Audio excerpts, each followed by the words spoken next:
বিশ্ববিদ্যালয় সংস্কার আন্দোলনের পক্ষ থেকে শহীদ সাজিদ আবদুল্লাহর বিচার এবং সনদ উত্তোলনে যে জটিলতা রয়েছে সেটা নিরসনের জন্য অবস্থান কর্মসূচি দেওয়া হয়েছিল। তো আমরা এখানে অবস্থানে বসেছিলাম। তবে একটা পজিটিভ ব্যাপার হচ্ছে যে প্রশাসন আমাদের এই ব্যাপারটা অনেক দ্রুত সাড়া দিয়েছে এবং আমাদের মাননীয় ভিসি স্যার ডক্টর স্যার এখানে এসেছিলেন এবং ওনারা আসার পরে ওনারা আশ্বাস দিয়েছে যে এই গত কয়েকদিন আগে একটা নিউজ এসেছিলো যে প্রতি 2 সপ্তাহ অন্তর সিআইডি আপডেট দিবে এবং সেই আপডেটে যাতে সাধারণ শিক্ষার্থীরাও এখানে উপস্থিত হয়ে নিজের মতো করে আপডেট নিতে পারে বা কোনো প্রশ্ন থাকলে করতে পারে, এই ব্যাপারগুলো ওনারা ব্যবস্থা করবেন। আর একই সাথে আমাদের এই দাবিটা ভিসি স্যার জানাইছেন যে উনি অনেক পজিটিভলি নিয়েছেন।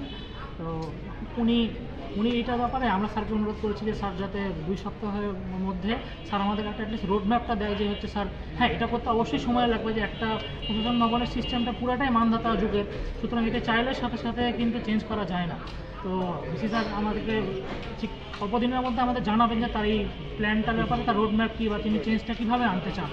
তো এটাই তিনি জানিয়েছেন। তো আমরা তার দ্রুত সময় সাড়া দেওয়াটাকে অবশ্যই অনেক পজিটিভলি দেখছি এবং সাধুবাদ জানাচ্ছি এবং আমরা এই ব্যাপারে আমাদের ইসলামী বিশ্ববিদ্যালয়ের সংস্কার আন্দোলনের পক্ষ থেকে আমরা স্যারকে জানাই যে স্যারের এই সকল কার্যক্রমে যে কোনো সহায়তা লাগলে আমরা ইসলামী বিশ্ববিদ্যালয়ের শিক্ষার্থীরা ইনশাআল্লাহ আমরা প্রস্তুত আছি স্যারকে সহায়তা করার জন্য।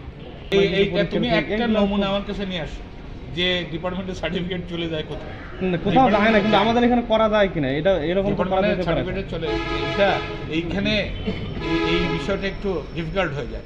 সার্টিফিকেট অন ডিমান্ড, এখন তুমি যেটা করছো এটা আমাদেরকে বসতে হবে যে ডিমান্ডে মানে ইউনিভার্সিটিতে সার্টিফিকেটটা আমরা যদি আসলে এই একটা আইডিয়া ভালো তোমার যদি না বোর্ড থেকে স্কুলে চলে যায় সার্টিফিকেটটা উচ্চ মাধ্যমিকে চলে যায় সেটা অন্য ব্যাপার। এরকম করা যায় কিনা? উচ্চ মাধ্যমিকে একটা পুরো একটা বোর্ডটাই এটা সার্টিফিকেট দেওয়ার সেই জন্য ব্যবহৃত হয়।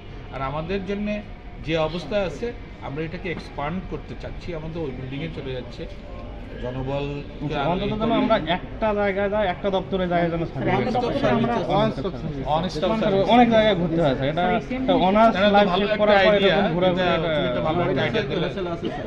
একটা ভালো আইডিয়া দিলে তুমি এইখানে না এসে যাতে তোমার হলে চলে যায় দেখে আমি সবাইকে নিয়ে একটু বসি। হ্যাসেল পোহাতে হবে বলে স্যার আমাদের অনার্স শেষে আমরা এখন সার্টিফিকেট নিচ্ছি যে যতক্ষণ পর্যন্ত একটা সমাধান না আসবে আমরা সার্টিফিকেট পাবো। স্যার আরো একটা বিষয় আছে সাজিদ হত্যার বিষয়টা, এটা আমাদের কাছে সাজিদ হত্যার বিষয়টি প্রক্টোরিয়াল বডি এবং সিআইডির কাছে আমি হস্তান্তর করেছি এবং 2 সপ্তাহ অন্তরই এটাকে যাতে আপডেট জানাচ্ছি তারা।